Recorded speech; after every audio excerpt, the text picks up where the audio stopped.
Ok l'équipe, c'est R2Z, nouvelle vidéo Paris Sportif les amis pour l'Europa League de ce jeudi soir les amis, j'espère que vous allez bien. Avant de commencer la vidéo, comme d'habitude les amis, je rappelle c'est juste des avis. Je vais prendre les équipes françaises et les grosses écuries européennes. Le match entre le PSV et Arsenal, pardon.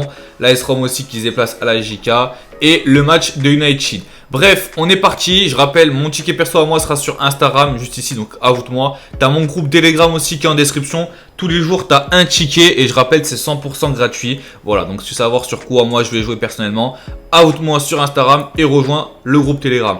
On est parti. Rennes qui se déplace chez les Turcs de Fenerbahçe.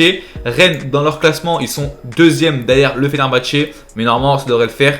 Ils sont à 10 points ex aequo. Derrière, tu as l'AEK à 3 points. Donc, Rennes est qualifié. Au match aller, je me rappelle que Rennes devait gagner, mais ils ont fait 2-2. Je pense qu'au match retour, les deux équipes vont marquer. Et je pense même que ça va se refinir sur un match nul. Un partout pour moi. Lazio Midtjylland, la Lazio qui a perdu Ciro Immobile sur blessure. Ils sont à 1,58. C'est un groupe de malades. Après 4 journées, les 4 ont 5 points. Tout le monde peut se qualifier, tout le monde peut perdre.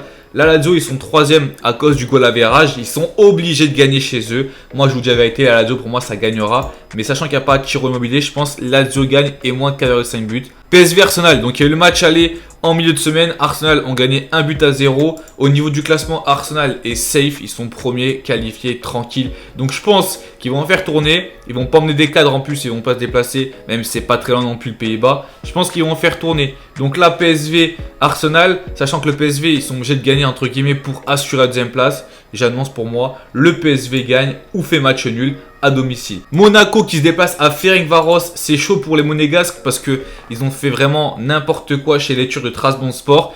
Ferencváros premier 9 points, Trabzonspor deuxième 6, Monaco troisième 6 points et même Belgrade qui ont 3 points peuvent encore se qualifier. Ça va être un match très important pour Monaco chez Ferencváros. Après ils sont quand même premiers Ferencváros. Au match aller, Ferencváros ont gagné à Monaco. Je vous dis la vérité, je pense que Monaco, Monaco vu qu'ils jouent sans public, ils s'en foutent, que ce soit à domicile à l'extérieur, ils arrivent autant à jouer leur jeu à domicile qu'à l'extérieur. Donc je pense que Monaco, sauf qu'on a vu ça contre les Turcs qui se sont fait ouvrir le cul 4-0, mais je pense que là contre Ferencváros ça peut le faire. Donc je vais annoncer sur ce match-là le plus d'1,5 but.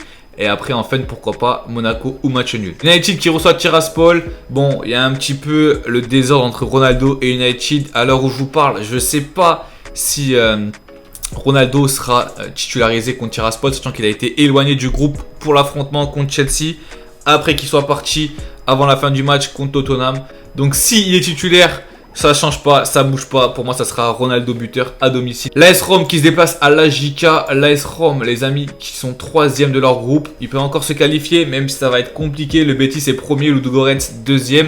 Ils se déplacent contre les bons derniers. Je pense que là, c'est 3 points pour eux obligatoires, sinon c'est terminé. Donc, l'AS Rome gagne à domicile, à l'extérieur, pardon, à 1,35. Bref, l'équipe, c'est tout pour moi. Rapide, efficace. Ça reste que des avis. Mon pronostic personnel sera dans ma story Insta et sur mon groupe Telegram. Ciao tout le monde et à demain.